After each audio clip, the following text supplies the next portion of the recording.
ना तो मेरा कोई कर सकता है और ना मेरा किसी ने किया है। वो तो लड़की जो भी बोलती है वही सच होता है। के केस में एविडेंस की कोई जरूरत नहीं होती है, तो उन्होंने 14 पर केसेस फाइल करे हुए, क्योंकि 498 में अरेस्ट नहीं होता। देवर के ऊपर केस, ससुर के ऊपर केस। My God. मेरा नाम अतुल सुभाष है। Think about the men. She's fighting for the rights of men. Supreme court ने 2014 में 498 के मिसयूज को लीगल टेररिज्म कहा था। Who are facing false cases. कानून इतना ज्यादा एक तरफा है, लड़का, उसकी माँ, उसका पिता, उसकी बहन, उसका भाई, जिसका नाम लिखवाएगी लड़की वही जेल में सड़ जाएंगे। She's none other than Deepika Narayan Bhardwaj.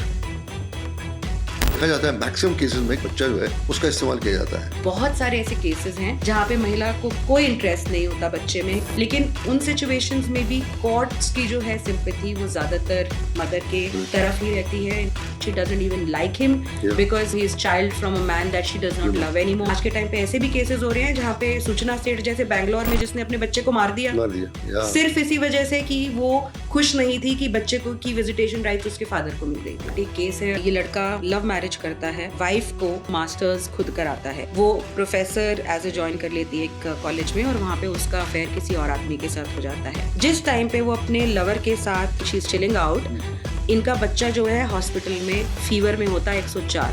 हमारी कोर्ट्स कहती हैं welfare of the child is Paramount, but are they actually looking at the welfare of the child or they are looking at the welfare of the woman or the mother? You are giving a license to one gender to do whatever they want and they can get out of it. and they get out of it. जिसको कानून बनाने की ताकत है, they will have to seriously think about it. Atul ने भी अपने में कहा इसके बाद भी अगर न्याय नहीं मिले तो गटर में फेंक देना मेरी अस्थियां, क्योंकि somewhere there is no value of life. वो ज्योति मौर्य का भी केस बहुत ही कमाल था।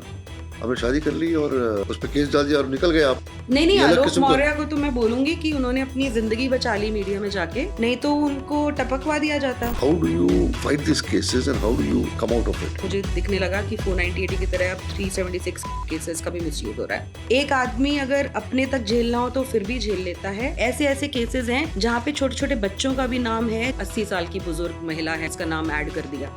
एक पर्टिकुलर एलिगेशन जो हजारों की संख्या में आने लग गए, वो था शादी का झांसा। 5 साल से लेके 30 साल तक के कंसेंशुअल रिलेशनशिप के बाद एक महिला कह रही है इसने 30 साल मुझे शादी का झांसा किया। ऐसा कुछ हुआ था? नहीं हुआ ना।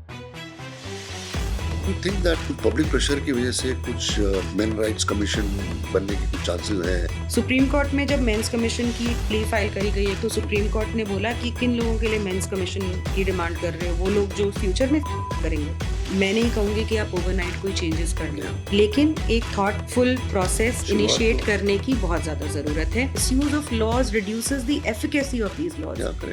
और जेंडर इक्वालिटी ये नहीं है कि आप एक जेंडर के एक्सपेंस पे दूसरे जेंडर को हरास करते जाओ। बैंकर थे ये यंग से, इनकी शादी हुई और वो लड़की कभी चाहती ही नहीं थी शादी करना, सेपरेशन हो गई, वो अपने घर चली गई। पत्नी जो थी उन्होंने इनके फादर के ऊपर और इनके ब्रदर के ऊपर एक छोटा मॉलेस्टेशन का केस फाइल कर दिया। इन्होंने अपने में लिखा कि इस तरह का कानून हमारे देश में कैसे बना जो कि सिर्फ एक लड़की के मौखिक बयान से सबको परेशान कर देता है। क्या एक चांस नहीं मिलना चाहिए दूसरे पक्ष को अपनी बात रखने का?